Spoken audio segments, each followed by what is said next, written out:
L'union est la clé. L'union, la relation est ce qui nous garde en vie. Dans l'union, nous reconnaissons ce que nous sommes véritablement. L'ego sait que nous cherchons l'union. Il nous dit que nous sommes en union en relation avec notre partenaire de vie, avec nos enfants, avec nos parents, avec nos amis, et ainsi de suite. Alors, il y a une chose, ou un être, c'est que nous sommes aussi en union, en relation avec notre perceuse ou avec nos robots ménagers ou avec nos animaux domestiques. Nous sommes toujours en relation avec quelque chose. Alors il y a par exemple un ami et moi, et puis il y a la relation. Oui, avec lui, je suis en relation parce qu'il est mon ami, il est en union, je suis en union avec lui. Et ça, c'est la grande tromperie.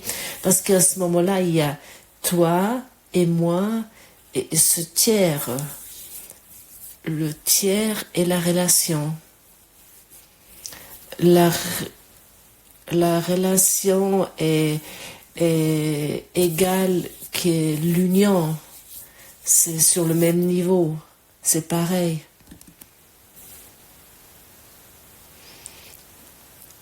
Et comme il n'y a que l'unité, nous sommes l'union. Il n'y a pas toi et moi, mais uniquement l'union, l'unité, le un. Mais autant que je fais encore un toi et un moi, je suis dans la séparation. Et l'ego, il aime, comme déjà mentionné, de faire des relations particulières avec des personnes particulières et des choses particulières pour maintenir la séparation et pour maintenir un amour particulier et une relation particulière. Mais s'il n'y a que l'union, le un, alors nous nous trompons dans nos relations particulières. Et il est très important de comprendre que nos relations particulières incluent toute cette souffrance, toutes ces douleurs. Parce que ça prédispose la séparation. La séparation est le fondement d'une relation particulière. Et nous souffrons de ça. Ça, c'est toute notre souffrance, toute notre douleur, toute notre misère. Et Jésus nous indique sans cesse, il nous rappelle sans cesse que nous devons reconnaître à quel point nous souffrons, à quel point nous sommes dans la misère, à quel point nous sommes dans le manque, et ce qui nous nuit vraiment.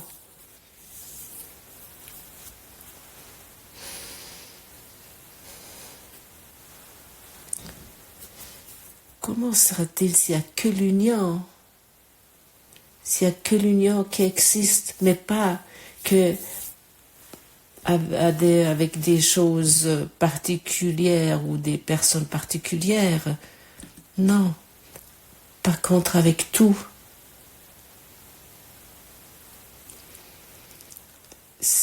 Comment sera-t-il si ça c'est la seule vérité? Il n'y a que l'union. Il n'y a rien d'autre qui existe que l'unité, l'un.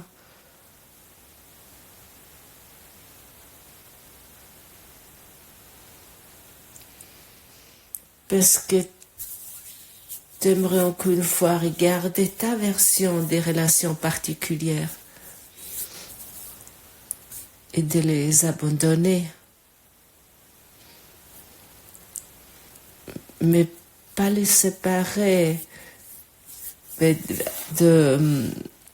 abandonner cette idée du tiers que toi tu as fait et que cela encourage et soutient la séparation et rend cela réel.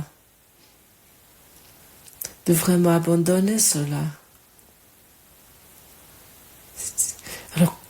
Alors tu te dis peut-être comment je peux abandonner ça avec le pardon qu'il n'y a pas toi, moi et la relation.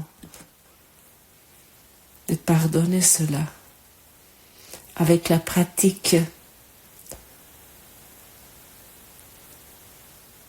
Autrement, ce n'est pas possible. D'abord pardonner et ensuite tu vas également comprendre ces mots, mais vraiment totalement. Et tu vas plus te efforcer pour des relations particulières et tu vas plus vouloir encourager ces relations particulières ou de les soutenir. Mais tu aimerais à ce moment-là qu'une seule chose, de surmonter la séparation et tout ce que tu vois dans les relations, ce que tu perçois et tous les jugements que tu mets dans les relations et tu aimerais qu'encore abandonner cela. Oui, tu également dans une relation particulière avec ton politicien préféré ou avec les personnes qui t'énervent, qui t'agacent, ou ceux qui t'ont violé dans ta jeunesse, dans ton enfance, ou qui t'ont infligé de la souffrance, de la douleur, ou qui t'harcèlent actuellement, ou qui t'accusent, ou qui te détestent, ou je ne sais quoi. Avec tout cela, tu es en relation particulière, parce qu'ils sont encore dans ton esprit.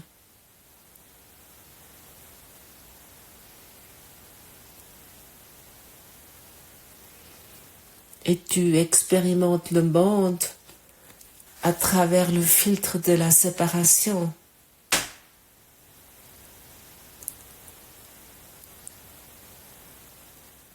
Et si quelqu'un dans le passé t'a traité d'une façon horrible ou des choses similaires, à ce moment-là, tu regardes à travers ce filtre et tu juges le monde ainsi. Par exemple, les hommes sont ainsi et les femmes sont ainsi.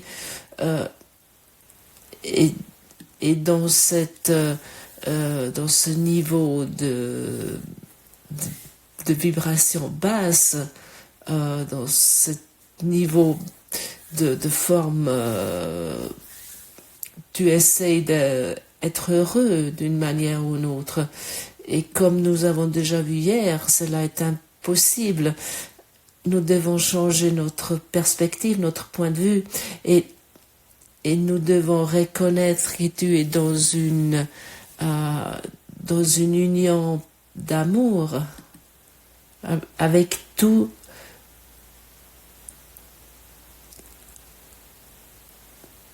Peut-être tu es en union avec tout, même avec ceux que tu n'aimerais même pas être en union. D'être unis. Parce que tu as fait une chose, parce que tu as fait une relation particulière de tout.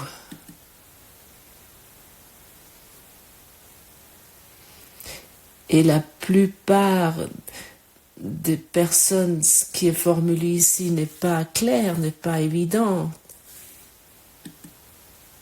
Ils croient qu'ils peuvent choisir qui sont leurs amis, ils pensent qu'ils peuvent choisir avec qui ils aimeraient être, avec qui ils aimeraient passer leur temps, ou des choses similaires.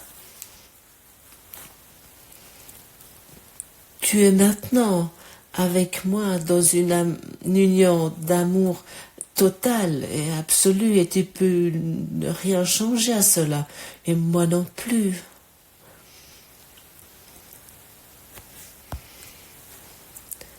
Tu ne peux pas changer la relation, l'union entre toi et ton partenaire de vie, pas plus qu'entre toi et Dieu. Tu es sa création et les pensées ne quittent pas leur source.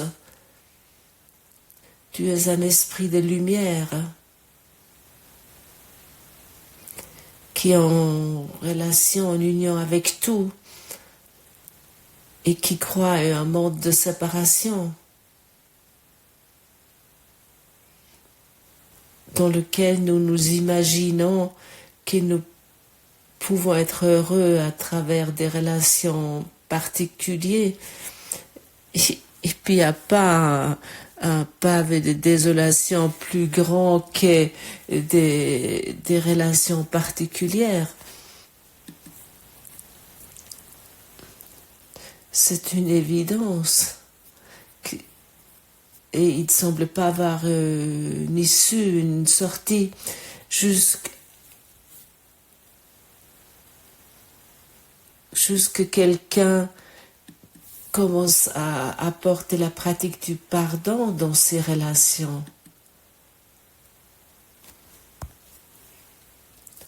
À ce moment-là, la signature énergétique de cette souffrance commence d'être dans cette misère collective. Cela se dissout, cette idée d'être collectivement dans le manque. Et lorsque cette signature énergétique se dissout, à ce moment-là, la relation devient vivante, parce que l'union, l'unité qui est une évidence, peut se montrer. Elle se montre. Et cette union évidente, nous n'avons jamais pu l'empêcher. Alors, arrête de faire des relations particulières entre deux personnes.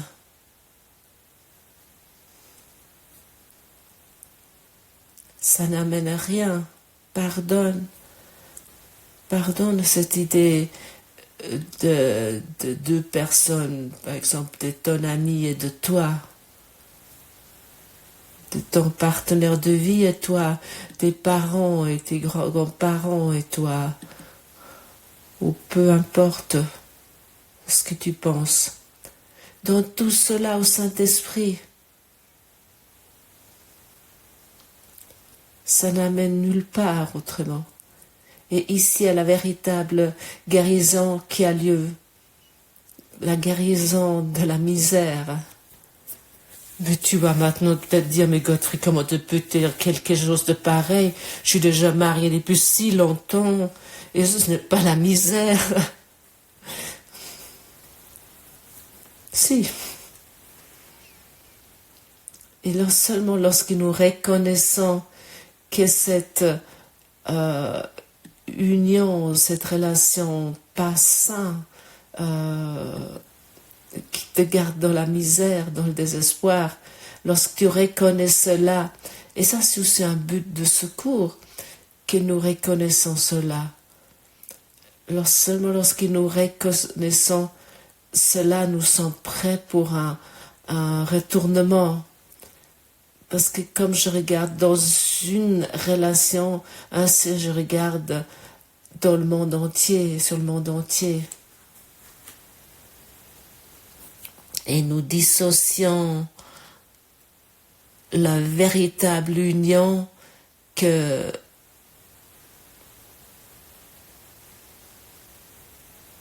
que nous et toutes les créations de Dieu, tous les êtres de Dieu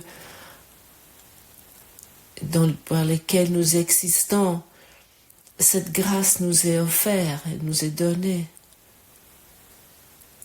Cette lumière est en toi.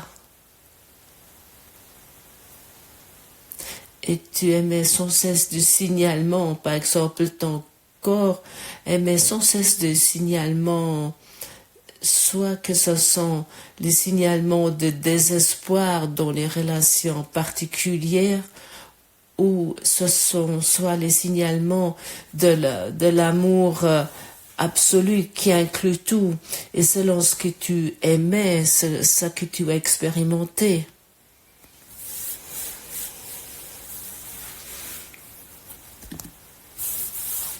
Le monde est un miroir, et le monde n'est pas un fait, c'est un reflet. Tout est une projection. Nous projetons ces choses. J'ai mis hier sur ma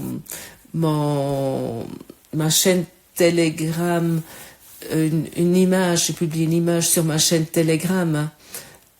Nous projetons une image, nous voyons ce que nous projetons, ça c'est notre force de pouvoir. Nous réagissons sur cette projection comme si elle est réelle, et notre réaction sur cette projection solidifie notre croyance que cela est réel.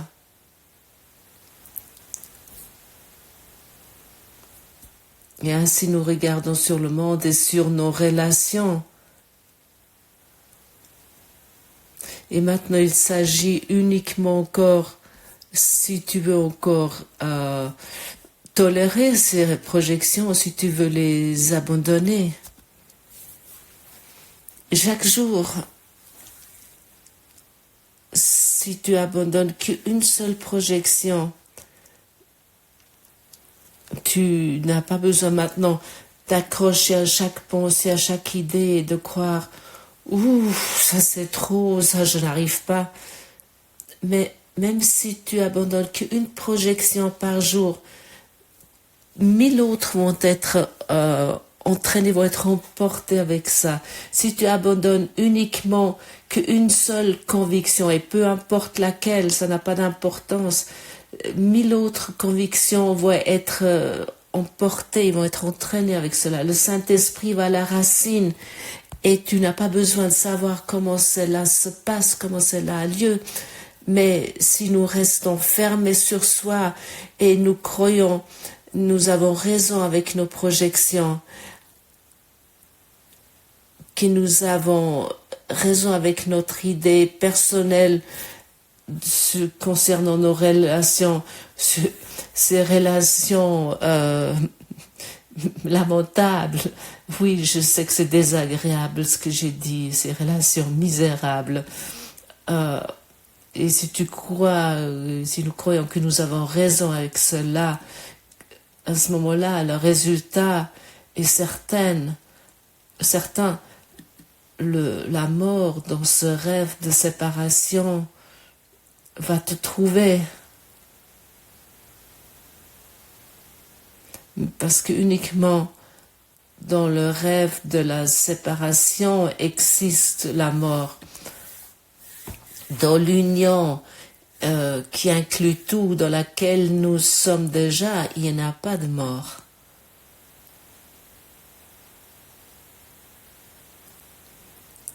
Car l'Esprit de Dieu que tu es ne peut pas mourir. Et ça, c'est notre choix, notre décision. Nous prenons soit dans chaque instant la décision pour la mort ou pour la vie. Le pouvoir de décision nous appartient, soit pour la peur ou soit pour l'amour. Et ça fait tellement de bien de prendre du recul, de céder le pas et demander le Saint-Esprit, comment vois-tu cela? Et chaque fois, il va pouvoir te répondre d'une façon pardonnée, et puis il va pouvoir clarifier ton esprit. Chaque fois, tu demandes le Saint-Esprit, comment vois-tu cela? Tu es dans une attitude de pardon.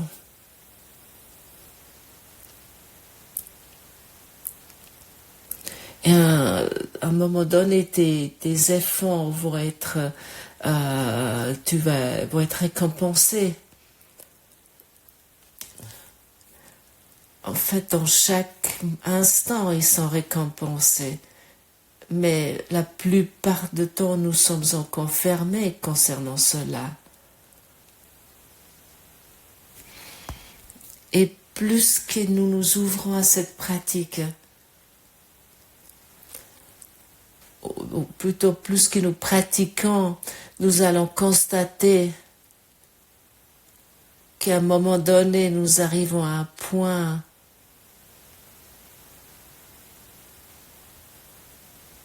où ce que nous avons cherché souvent désespérément se démontre soudainement, mais dans chaque chose et dans chacun, parce que nous reconnaissons l'union en tout. Aujourd'hui, nous sommes à la révision 5 et dans cette révision 5, nous sommes invités de renforcer notre dévouement à ce plan d'éducation pour que notre temps d'apprentissage va être raccourci. C'est-à-dire que nous sommes invités d'investir plus dans la pratique. Et il y a une merveilleuse prière dans cette révision 5, dans l'introduction de la révision. Et j'aimerais bien te le proposer ici. Peut-être à nouveau un moment pour fermer tes yeux. Père, affermis nos pas, fais que nos doutes se taisent et que nos saints esprits soient calmes et parlent-nous. Nous n'avons pas de parole à te donner. Nous voudrions seulement écouter ta parole et la faire nôtre. Guide nos exercices comme un père guide un petit enfant sur une voie qu'il ne comprend pas. Or, il suis sûr d'être en sécurité parce que son père le guide dans la voie. Ainsi, nous t'apportons nos exercices, et si nous trébuchons, tu nous relèveras. Si nous oublions la voie, nous comptons sur ton souvenir. Nous nous égarerons, mais tu n'oublieras pas de nous rappeler.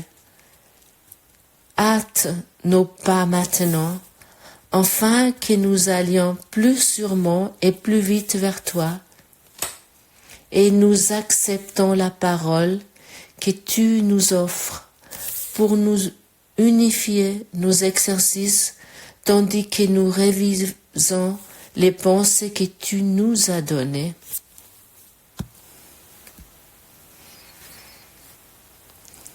Et quelle pensée il nous donne aujourd'hui dans la leçon 171.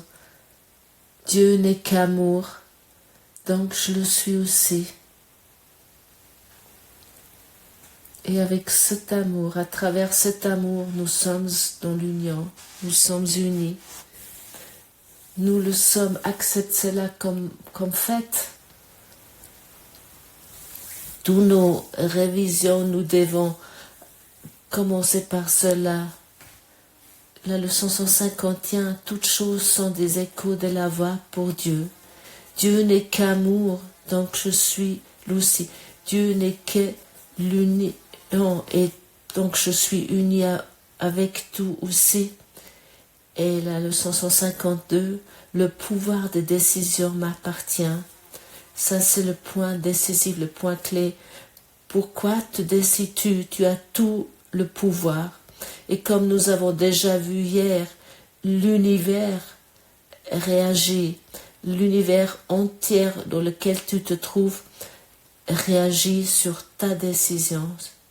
Si tu te décides pour l'amour, l'amour va te répandre. Et tu vas arriver à un point auquel tu reconnais que Dieu n'est qu'amour. Et donc, tu l'es également, tu l'es aussi. Merci d'avoir écouté cette leçon aujourd'hui.